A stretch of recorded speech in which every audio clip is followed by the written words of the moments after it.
Assalamualaikum warahmatullahi wabarakatuh. Baik, saya lanjutkan. Dasar selanjutnya, ini masih belum polemik, masih teori-teori tentang budaya. Ada istilah dari Sultan Takdir, yaitu ini sebenarnya istilah dari tradisi ilmu sosial. Autopoiesis. Jadi autopoiesis itu artinya penciptaan diri sendiri. Atau auto itu berarti diri dan poiesis itu artinya penciptaan atau produksi. Jadi ini satu sistem hidup ketika satu entitas bisa membentuk dirinya sendiri. Jadi ketika syarat-syarat tertentu terpenuhi tentu saja. Jadi ini nanti hubungannya dengan kemandirian. Self-creation, self-organization, self-referent, dan juga punya sistem yang tertutup dan terbuka. Jadi Sultan Takdir melihat bangsa Indonesia ini harus menuju ke sini. Jadi menuju kondisi self-creation. Bisa membentuk dirinya sendiri. Kalau saya ingin maju, bisa. Saya ingin sampai sana, saya mampu. Saya ingin melakukan itu, aku ya bisa. Ini namanya self-creation. Yang kedua, self-organization. Ngatur dirinya.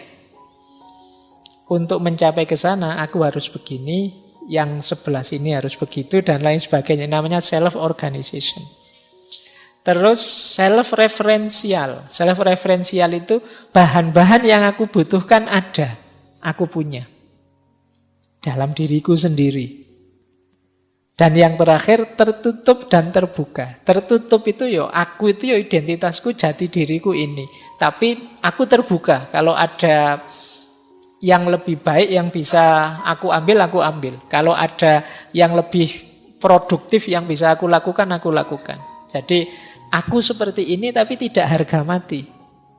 Itu namanya sistem tertutup dan terbuka. Ini namanya autopoiesis. Jadi ini kalau bahasa lainnya mandiri. Kita jadi bangsa mbok yang mandiri. Self-creation, self-organization, self-referential. Tidak mandiri berarti tidak self-creation. Tidak self-creation itu berarti kita tergantung.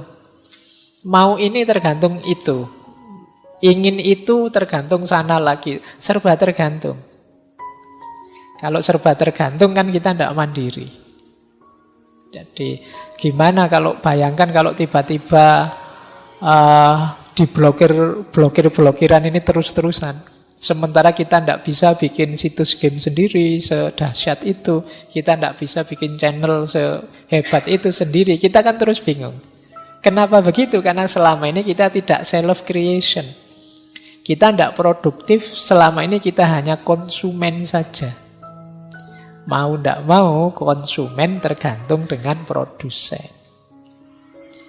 Atau self-organization. Self-organization itu kemampuan ngatur diri. Kalau kita tidak bisa ini, efeknya apa? Ya diatur orang lain. Butuh yang luar, yang mengendalikan kita.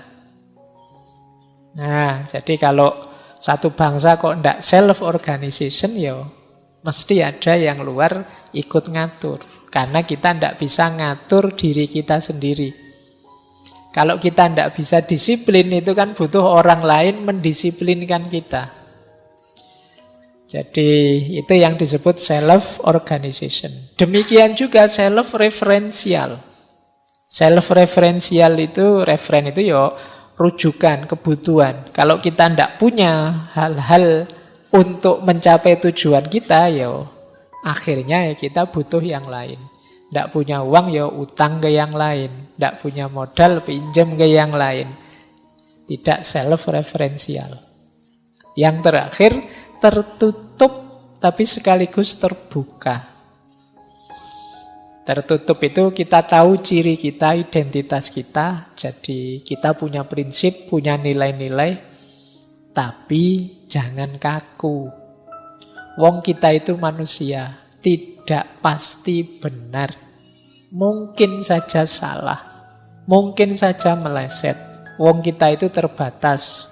Wawasan kita juga terbatas. Sepinter-pinternya orang ya, yang dia tahu kan pastinya hanya sejauh pengalamannya saja. Kayak saya ini tidak pernah kemana-mana, ya pengalamanku hanya itu-itu saja. Nah, maka ya tetap harus terbuka. Kalau ada wawasan-wawasan baru, pandangan-pandangan baru. Disitulah kita bisa berkembang. Nah, ini ideal. Namanya autopoiesis. Orang yang mampu menciptakan dirinya sendiri, mengendalikan, mengatur dirinya, memenuhi kebutuhannya, dan tertutup sekaligus terbuka. Ya kita aminkan saja ya, semoga kita bisa seperti ini. Iya, ya kan ini ideal kan, ideal itu kan ya kita aminkan saja.